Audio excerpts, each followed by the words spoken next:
Te doy la bienvenida a un nuevo programa de podcast de Finca Casalejo.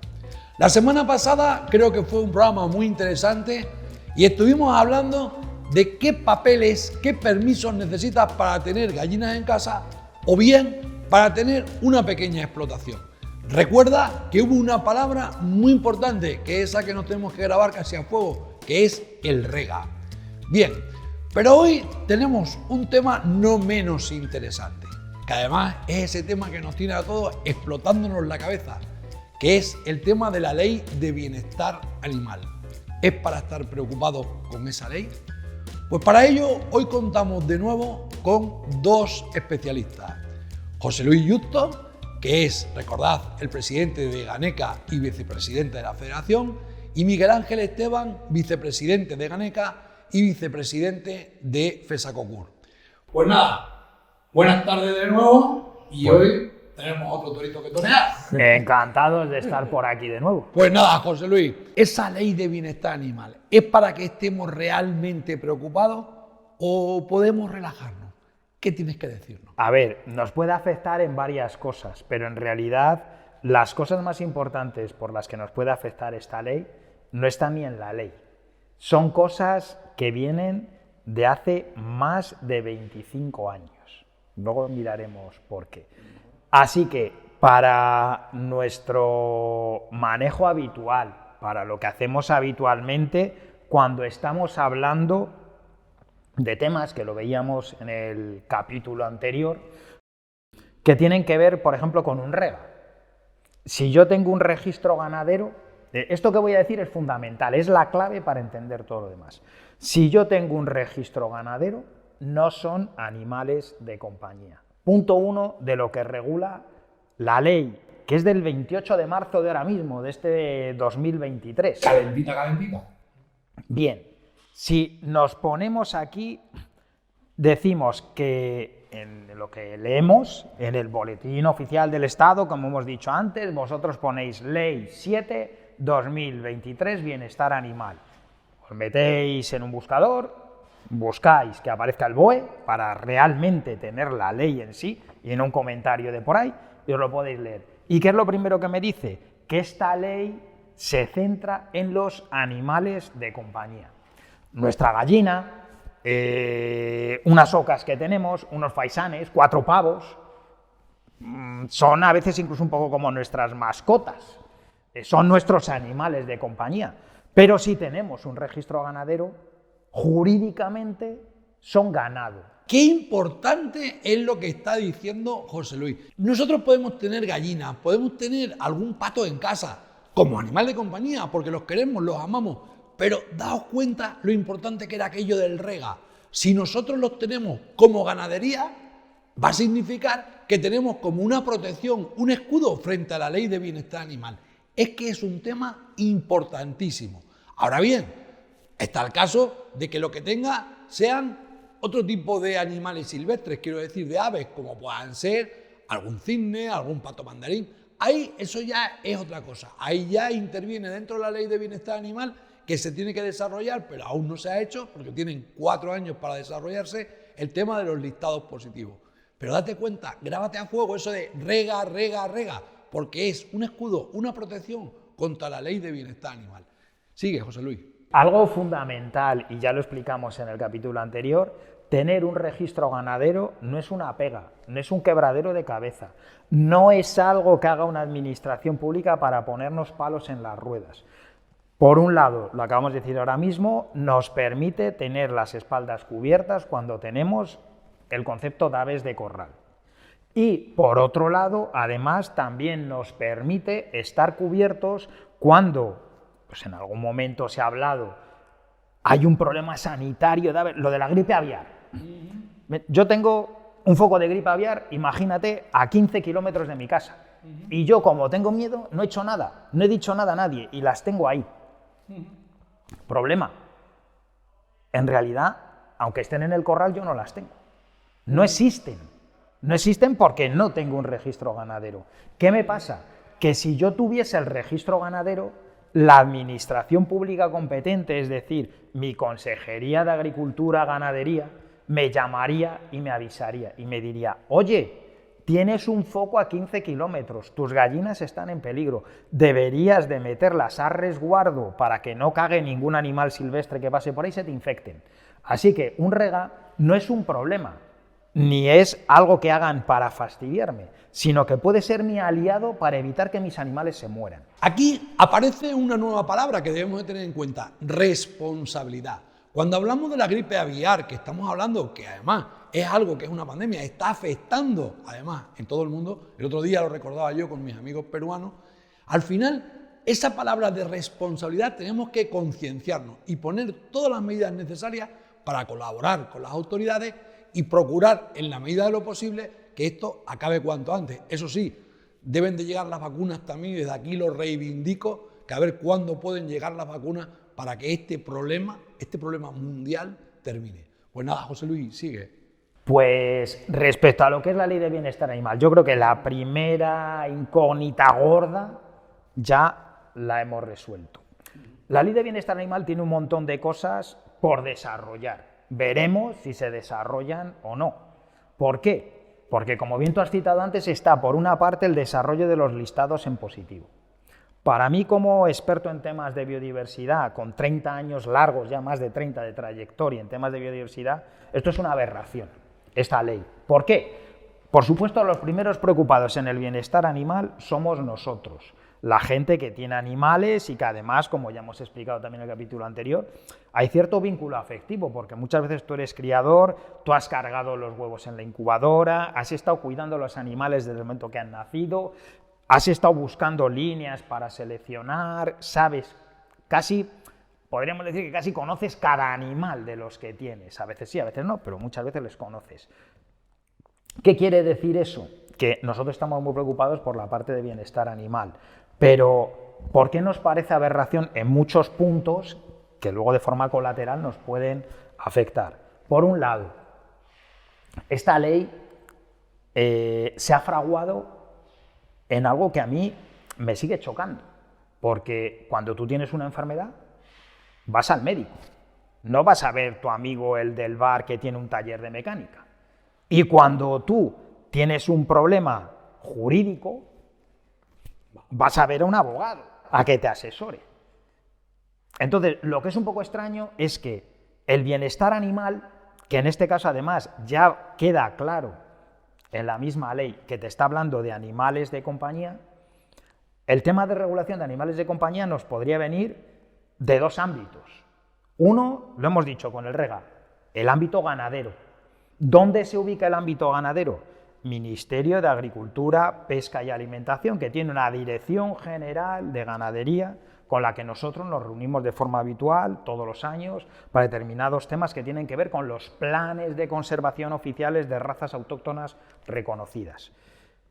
A lo mejor no va por el tema de ganadería y tiene que ver con lo que dices de silvestres. Biodiversidad salvaje, ¿quién lo regula? El Ministerio de Medio Ambiente. ¿Y cómo es posible que una ley me lo saque servicios sociales? Bueno, José Luis, es para que tú nos entiendas. Eso es como si te duele la cabeza y en vez de ir al médico, vas al mecánico. Parecido. Y que quepa que sabemos que la línea de partida es positiva, es la preocupación de, además, un porcentaje cada vez más creciente de población en España preocupada por el bienestar animal, algo que compartimos las personas que estamos en estos foros, que nos puede estar escuchando, que los primeros preocupados, que muchas veces os llaman a vosotros mismos a Casarejo, oye, tengo un bicho que está mal, a nosotros en Ganeca muchas veces, tengo una gallina que le pasa esto, ¿y qué hago? Pues yo siempre lo digo, y es algo que nos pasa mucho y que hablaremos luego en otro momento cuando hablemos de razas aviares. Aunque yo haya leído muchísimo, yo no puedo dar un diagnóstico por teléfono de una gallina que ni he visto. Esto es como llamar al médico y decir, me duele mucho la cabeza, ¿qué hago? Pues hombre, le duele mucho la cabeza, ¿le ha bajado la tensión? O lo que tiene es un problema de hipertensión con riesgo de generación de infarto. Una cosa y otra no tienen nada que ver, pero claro, si yo quiero diagnosticar a nivel veterinario algo con una conversación por teléfono, pues aquello no pita mucho. Entonces, partiendo de eso, y de que es un ámbito un poco extraño, tiene lo que has comentado antes de relación con especies silvestres. ¿Qué pasa con las especies silvestres? Y con bichos un poco extraños y estrambóticos. A nosotros nos gustan las gallinas, los patos, los faisanes, las ocas. Imaginaros el cisco que es cuando lo que estamos hablando es que no, a mí lo que me gusta es tener una pitón en mi dormitorio, o un mapache, o cualquier bicho extraño traído de cualquier lugar. Así que por la parte silvestre tenemos dos cosas, que son directivas europeas transpuestas al ordenamiento en España. Por un lado está la Directiva Hábitat. La Directiva Hábitat habla de esos sitios donde viven los animales silvestres y las regulaciones que tienen, porque aquí volvemos a tener, otra vez hemos hablado que hay dos cosas y en esta rama vuelve a haber dos cosas. Una, yo puedo estar criando un animal que está en serio peligro de extinción. No vale decir que es que a mí me preocupa mucho. Os pongo un ejemplo. Nosotros en mi empresa, que hemos trabajado con Lince, hemos trabajado con Urogallo, en la consultora, yo no puedo decir que voy a recuperar el urogallo porque yo me llevo un urogallo a mi casa e intento criar. No. Hay un proyecto europeo para intentar evitar la extinción del urogallo cantábrico, que además lo está pasando de los animales que peor lo están pasando de toda Europa. Entonces, si yo quiero hacer algo, lo tendré que hacer de forma reglada, a través de un proyecto global, y luego habrá que ver si encajo o no encajo. Estos son especies de fauna salvaje en peligro de extinción. Eso se entiende muy claro. Es decir, yo no puedo llegar y decir, pues es que yo ahora mismo quiero tener, por ejemplo, en un tema que esta ley de bienestar toca también de forma tangencial en algunas cosas, un tema de cetrería. Yo para tener un ave de cetrería necesito unos permisos, pero no porque esta ley me lo diga, porque ya hace más de 20 años existía la otra directiva, que os decía, hay una directiva de hábitats y hay una directiva de aves. En la directiva de aves lo que había, tema que a mí me gusta infinitamente más, son los listados en negativo. ¿Qué quiere decir eso? ¿Qué cosas no puedo tener en mi casa? No puedo tener en mi casa determinadas aves silvestres que posiblemente estén en riesgo de extinción o no, pero que son aves que tienen que vivir en el campo, que tienen que vivir salvajes. Por eso son aves salvajes. Esos listados negativos es lo que ha habido siempre. Es decir, y ese listado nos lo da la Directiva de Hábitat y la Directiva de Aves, y han existido de siempre, no tienen nada que ver con esta ley. No, claro. Esta Siempre ha habido especies protegidas o especies invasoras, es decir, que esa es la otra parte que vamos a hablar. Evidentemente. Esta ley que nos dice, pues que van a desarrollar, un listado en positivo. Un listado en positivo realmente es un galimatías. Claro. ¿Cómo voy a poner yo todo lo que puedes tener ahí? Porque todo lo que no esté en ese listado en positivo se supone que no lo puedo tener. Es dificilísimo, es mucho más fácil decir, tú no puedes tener esto porque es un animal salvaje que tiene que vivir salvaje, y tú no puedes tener esto porque posiblemente también sea un animal salvaje. Unos están en peligro de extinción y otros, pues lo acabas de decir, son especies invasoras. Problema que tenemos muchos en nuestros corrales con nuestras aves, dependiendo de los sitios. Mapaches.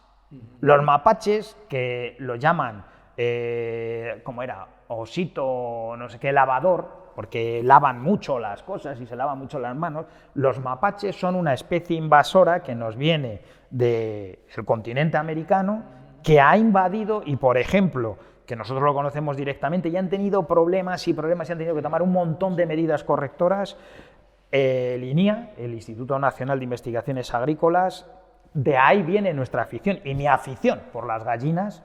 Desde el año 75 que se genera el Plan Nacional de Conservación de Razas de Gallinas Españolas con Orozco, luego con José Luis Campo Chavarri, después con María García Gil, gente de la que yo vengo, y por eso llego a la avicultura, desde ese ámbito. Han tenido tal invasión en la zona del Jarama, donde tienen ellos la finca, y han tenido tal cantidad de bajas de esas razas autóctonas de gallinas que han tenido que tomar un montón de medidas correctoras, blindar los vallados, hacerles más grandes. ¿Por qué? Porque es una especie invasora que genera riesgos para nuestras razas autóctonas. Mira la cotorra de Kramer, en muchos sitios hay unas invasiones increíbles con el tema de la cotorra de Kramer. Exactamente. Entonces, todo lo que tiene que ver con cualquier animal, me da igual que sea una pitón, que sea un mapache, que sea una cotorra de Kramer, hay que regularlas y hay que gestionarlas de acuerdo a unos principios básicos de conservación de biodiversidad salvaje, Habrá las que necesiten nuestro apoyo para no extinguirse y habrá las que necesiten también nuestro apoyo para no invadir y generar problemas colaterales a otros. El tema de las cotorras que han llegado y han invadido, a veces generan problemas y otras veces simplemente lo que hacen es desplazar en un sitio donde había gorriones o había petirrojos o había pinzones, ya no lo hay porque toda la comida, todos los sitios de refugio, todos los sitios de anidación lo invaden. Esto es, podríamos decir, como en la gripe aviar, entre comillas, es una peste que está generando un problema en nuestras razas, que son nuestras, que han existido de siempre, pero que llega alguien con más plasticidad para poder desplazarte y expulsarte de tu lugar. Eso de las especies invasoras, eso sí, las especies invasoras, eso sí que es un gran problema. Tenemos, por ejemplo, el caso de las algas, en el caso del Guadiana, el camalote, que es una auténtica invasión con el tema de determinadas aves, que ya no solamente es el problema de que sean aves alóctonas, que vienen en este caso a perjudicar a nuestras aves autóctonas, sino que viene el problema incluso de la hibridación, que puede haber una hibridación. Es decir, ahí sí que hay un problema y afecta, como digo, a nuestras aves autóctonas. Hay dos temas con lo que dices muy importantes, ¿no? y que son dos ejemplos paradigmáticos que se pueden entender perfectamente. Una cosa que es lo que se llaman los cerdolís. Sabéis que hace años hubo una moda tremenda porque hubo actores de renombre que todo el mundo se puso a tener de mascota un cerdo vietnamita. A nosotros a veces nos dicen que somos un poco raros por las gallinas, pero imaginaros un cerdo vietnamita en casa, claro. El cerdo vietnamita es pequeñito, pero cuando es adulto tiene ya un tamaño curioso. ¿Qué ha pasado? Que el cerdo vietnamita, cuando tenía un tamaño, problema básico que tiene que ver con un concepto fundamental que tú has dicho antes, responsabilidad. Como yo me canso de mi cerdo vietnamita, me voy al monte, que viva feliz, suelto. Hibridación con jabalíes. Esto mismo ha pasado a otro nivel, en algo que hay un montón de aficionados y que también les tenemos que hacer una llamada a esa responsabilidad con el tema de la perdiz. La perdiz española, ibérica, lo que han llamado tradicionalmente desde los cazadores, la patirroja española nuestra, tiene ahora mismo, y lo digo con conocimiento de causa porque he estado leyendo documentos también del Instituto General de Investigaciones Agrícolas, un montón de problemas de hibridación con otras perdices de otros lugares que o se han soltado de forma irregular o se han criado para hacer sueltas para caza, pero claro, evidentemente algunas se escapan y no se cazan y al final se ha hibridado y estamos teniendo ahora mismo un problema muy grave, pero muy grave, en nuestra perdiz patirroja de hibridación con esas otras especies muy cercanas a nuestra perdiz, pero que puede ser la chúcar, la que viene de África, la griega, de un montón de lugares. Efectivamente, lo que estás hablando con la perdiz nuestra, que es la aleatoria rufa, pero ocurre igual con la roja, está ocurriendo también con el caso de la chúcar, con la griega, pero hay un caso incluso, José Luis Miguel Ángel, que a mí todavía me preocupa, además, incluso me enfada, me cabrea, que es con el tema de la codorniz. Se está diciendo mucho la hibridación de la codorniz, pero claro, estamos hablando que nuestra codorniz es la Coturnix coturnis y se está considerando una especie invasora, que lo es, la Coturnix japonica, porque se puede hibridar con la nuestra. Pero el problema está en que no diferenciamos, o los técnicos no diferencian, que la realmente peligrosa, que es la que se ha dado en algunas granjas para además que haya más reproducción, es la Coturnix japonica, pero la que tiene un tamaño parecido a la Coturnix coturnis, la codorniz que se caza, la codorniz que está en los campos de aquí. Ese es el problema. Pero, sin embargo, la que es la grande, la que pone los huevos, las que se compran en el supermercado, que también tiene ese nombre científico de Coturnix japonica, se está prohibiendo tener esa codorniz. Es totalmente absurdo porque esa codorniz no puede hibridarse, no puede estar, porque de hecho sueltas una codorniz que se considerase una especie invasora a la codorniz esta de puesta y duraría lo que un bizcocho a la puerta de un colegio. Es la que los americanos denominan jumbo y se permite en todos los sitios, pero aquí, sin embargo, los técnicos no entiendo por qué se está considerando una especie invasora. Señores, Coturnix japonica, la silvestre, la que está, es peligrosa, es un peligro y puede ser una invasora, pero la Coturnix japonica, que también se llama la doméstica, la gorda, la grande, la que pone los huevos, eso no tiene ningún peligro. José Luis, yo creo que es así, ¿no? Exactamente. Lo cuento como lo Muchas veces se confunden determinados el tocino con la velocidad. Exactamente.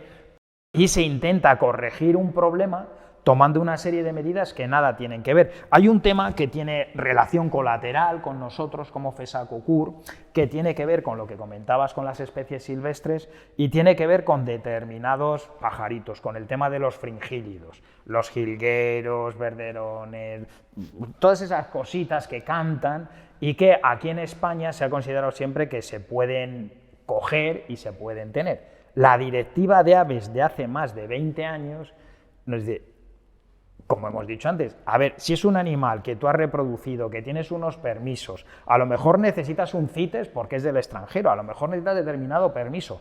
Tú puedes criar determinadas cosas en tu casa, pero lo que no puedes hacer es irte al campo, cogerlo y con eso que has cogido criar y luego buscar algo que a nivel de criadores siempre tiene mucho tirón, que es el tema de las mutaciones. Yo tengo un lutino, yo tengo un tal, al final, cuando esos bichos se me vuelven a escapar, estoy metiendo ruido porque seguramente eso ya lo he cruzado con otra cosa y estoy volviendo al tema que tú decías, estoy volviendo a hibridar una especie salvaje con otras cosas que es que ya llevan más de 20 años prohibido, es que eso no se ha podido hacer nunca. Problema que cuando se ha estado debatiendo Miguel Ángel junto con Arturo, el presidente de FESACOCUR y yo, estuvimos cerca de unas Navidades, hace un par de años, en el Congreso de los Diputados, en un encuentro donde se hablaba de esta ley de bienestar animal. Pero claro, aquello era un totum revolutum, porque se hablaba de cosas que llevaban prohibidas por directivas europeas hacía más de 20 años, se hablaba de los animales en los circos, se hablaba de la pesca de animales invasores. Y la pesca con algo que es fundamental. Es que me van a prohibir poder volver a soltar un black bass o un lucio. A ver, señor mío, si estamos hablando de peces que son invasores y que están acabando con las tencas o las bogas nuestras, o están acabando con los barbos, y que eso hay que regularlo. Ayer mismo, en un programa en televisión, veía un reportaje que estaban sacando en Cataluña, en el Ter, en una zona donde debido a la sequía tan extrema que estamos sufriendo, se estaban produciendo, digamos, bolsas de agua, y estaban sacando con un sistema que minimiza el maltrato animal, que es la pesca eléctrica, donde los bichos se quedan aturdidos y se sacan. Y se estaban sacando aquello que eran especies silvestres propias de esa zona, para dejar esas, y lo que se cogía, que eran invasoras, pues se llevaban para otro sitio para evitar que esas desplazasen a las propias de ahí, porque curiosamente esas invasoras son mucho más resistentes a estos problemas, porque están adaptadas a condiciones muy extremas, por eso son invasoras, porque nos invaden, igual que pasó hace un montón de años con otros animales que llegaron y desplazaron a lo nuestro, como pasó con el bisón americano hace muchísimo, y el bisón europeo está en serio peligro de extinción porque hubo una invasión, incluso con historias que yo siempre, lo que tú has dicho antes, responsabilidad. Yo no puedo ir a una granja peletera y decir que voy a hacer una acción para el bienestar de los animales y lo suelto. Efectivamente, ese es un caso muy claro, el tema de los bisones que ha ocurrido en Galicia. Es que la gente va con que va a hacer un beneficio, pobrecito animal, que lo vamos a soltar, y lo único que están haciendo es creando un problema, pero increíble. Nada, perdona, José Luis. Entonces, esa especie, yo entiendo que esta ley de bienestar animal viene en gran parte de esa preocupación porque los animales no sufran, estén bien cuidados. Sucede algo, y con esto podríamos ir un poco rematando para no alargarnos mucho, pero sucede algo muy, muy peculiar y que a mí me gustaría invitar a la reflexión a todos nuestros oyentes, escuchantes y televidentes, ¿no? Y es, ¿alguna vez para tener un hijo nos han pedido un examen alguno? ¿Y cómo nos pueden estar pidiendo un examen para tener un animal? Cuando sería mucho más lógico que, ligado al bienestar animal, haya una ley que me denuncie y que, si hace falta que vaya a prisión o pague una multa millonaria, lo pague por maltrato, a que toda la gente que cría animales tenga que pasar un examen para poder tener un perro. O sea, para tener un perro necesito un examen y para tener un hijo no necesito ningún examen. Vuelve a ser un sinsentido más de esta ley que se ha generado, que parte de una idea que yo considero buena en origen, pero que está generando un montón de efectos colaterales, por decirlo de una manera muy respetuosa, bastante estrambóticos. Por no hablar de las colonias felinas y los problemas brutales que se están generando en la biodiversidad salvaje, incluso en la urbana de nuestros pueblitos. En nuestros pueblitos pues ha habido gorriones, ha habido verdecillos, ha habido petirrojos, Y claro, yo siempre digo, ¿por qué se puede gestionar una colonia felina? A ver, si es una colonia de gato doméstico, ¿qué significa gato doméstico? Doméstico, que está en casa. En el momento que deja de estar en casa, porque por ese mismo principio, pues si se escapan perros, podríamos tener una colonia de perros. Y si se escapan hámster, podríamos tener una colonia de hámster. Entonces, esta historia de las colonias felinas está generando un problema en la biodiversidad silvestre de nuestros pueblos dentro y fuera, en espacios protegidos, cercanos a los pueblos, en los ríos, donde se están cargando especies que realmente son sensibles a la presencia masiva, porque aunque la idea de cómo gestionar las colonias parta de una buena voluntad y se hable de esterilización, solo con que haya un animal que no esté esterilizado, un macho, y 2 o 3 hembras que no, aquello se dispara otra vez, por mucho que esté regulando la población. Eso por un lado. Y por otro, aunque estén todos los animales esterilizados, ¿esos animales cuántos años van a vivir? 5, 6, 7. ¿Cuántos animales? Y cuando hablo de animales de la fauna silvestre, hablo de lo que he dicho antes de los pajaritos, hablo de anfibios y reptiles protegidos por la normativa, por la ley que existe tanto en Europa como en España, y de repente, pues a lo mejor, algo tan bonito que veíamos de críos de las lagartijas corriendo, pues al final lo mismo ya no vemos más lagartijas, porque hay tal cantidad de gatos que se están comiendo todas nuestras lagartijas. Realmente es un problema, y la verdad es que a nosotros nos hacen llegar. Nosotros somos los primeros, pero nosotros no. Todos estamos concienciados con el bienestar animal. Pero ahora, lo que hay que ver es, ahora sabemos el fundamento, pero hay que ver cuál es el desarrollo, cómo se va a desarrollar la ley. Hay problemas como puede ser que además, ahora nos están preguntando mucho, ¿qué pasa con las ratas? Es decir, tenemos que protegerlas, todos sabemos lo que es una plaga. Están además los programas de desratización. ¿Qué se va a hacer? ¿Se puede matar una rata? ¿No se puede matar? ¿Qué es lo que hay que hacer? Yo creo que hay que esperar a ver cómo se desarrolla la ley, pero yo creo que la gente, por lo menos los encargados o los que la tengan que interpretar, no deben de ser tan estrictos como para no entender también otros problemas que están muy pegados y que puede de alguna forma la ley perjudicar en ese sentido. Partiendo de lo que he dicho antes y que yo creo que es una ley que parte de una buena voluntad, lo que está claro es que la ley se ha diseñado desde las grandes ciudades, en los problemas que pueden existir en las grandes ciudades, pero no para la realidad de las interacciones entre plagas, porque también hay plagas, y la fauna salvaje y los animales domésticos de ganadería. Yo es lo que pienso eso. Yo creo que realmente quien hace las leyes además en las ciudades, pues además tiene como si fuese una orejera puesta y están viendo nada más lo que es la problemática de la ciudad y no están viendo nada más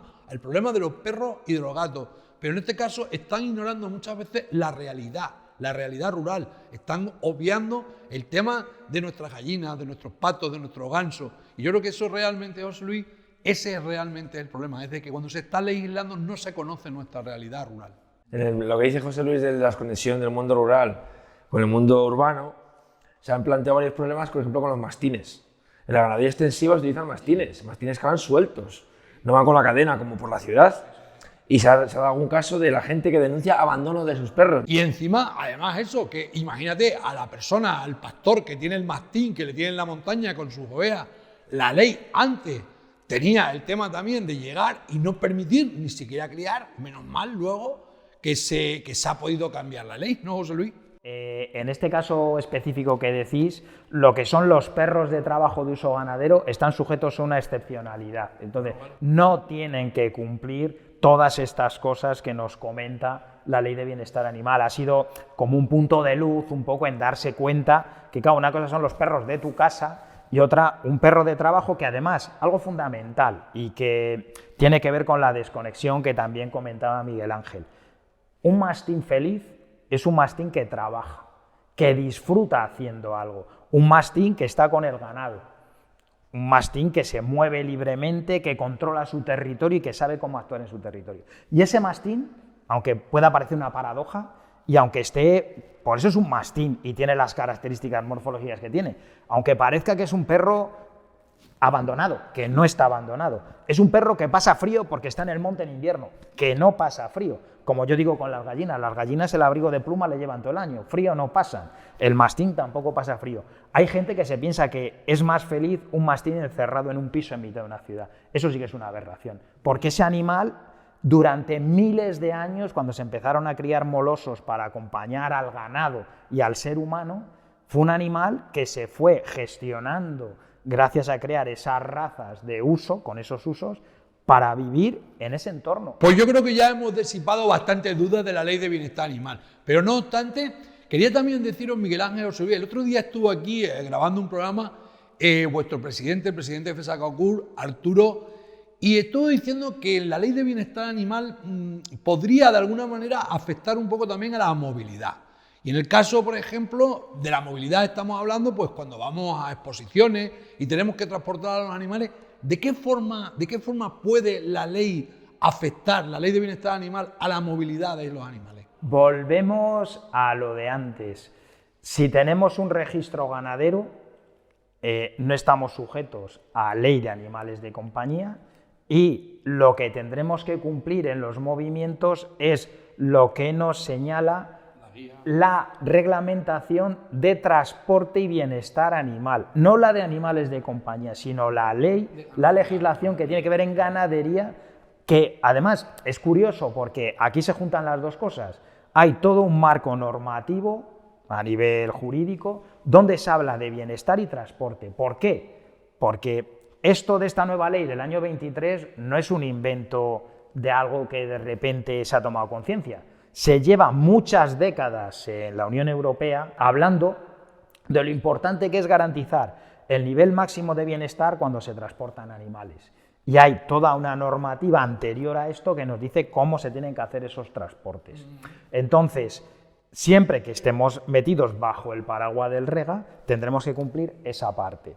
Es verdad que con todo este problema de grandes problemas sanitarios, la gripe aviar y demás, tenemos que ser muy cautos, tenemos que ser muy cuidadosos y cuando movemos animales tenemos que ser muy conscientes de los riesgos que se genera. Yo no puedo estar moviendo unos animales desde mi rega a otro rega donde va a haber una exposición si yo estoy pensando que a lo mejor tengo 2 gallinas o 3 arrugadas que parece que tienen algo y no sé el qué y me las llevo a ver si me dan un premio. Porque estoy poniendo en riesgo a todos los animales de todos los criadores. Ya nos pasó en FESACOCUR cuando empezó el problema de gripe aviar y íbamos a tener el Campeonato Nacional de Avicultura en el mes de diciembre en Vilafranca del Penedés. En Vilafranca del Penedés y 7, 8 días, bueno, me parece que fueron exactamente 14 días antes, nos llega un comunicado directo desde el Ministerio, que el mismo que nos llega a nosotros como criadores, que estamos de alta en todo, lo mismo que nos llega a nosotros les llegaba a las comunidades autónomas. Y las comunidades autónomas eso se lo tenían que pasar a los municipios. Y entonces al final nosotros hablamos con el municipio y le decimos, os ha llegado esto, a nosotros todavía nada. Pero a mí ya me ha llegado, que no se puede mover debido a este problema ningún animal. Responsabilidad. A esa palabra de movilidad también debemos de tener en cuenta otra que se une, que es trazabilidad. Es una palabra también muy importante, porque además, y sobre todo cuando estamos viviendo estos momentos convulsos con todo este tema de gripe aviar, de problemas que hay, debemos de actuar con responsabilidad para saber siempre cuál es la trayectoria de nuestros animales, de dónde vienen y dónde van, para que ante cualquier problema podamos saber cuál ha sido esa vida del animal, de dónde ha venido y a dónde va. Pues bueno, yo creo que con esto vamos a ir terminando. Yo creo que si no viste el programa de la semana pasada, te emplazo, te invito para que vayas y lo veas, porque creo que todo lo que hemos estado hablando con José Luis, con Miguel Ángel estas 2 semanas ha sido muy interesante. Partimos de qué papeles, qué documentos, qué permisos necesito para tener animales en casa o para tener pequeñas explotaciones.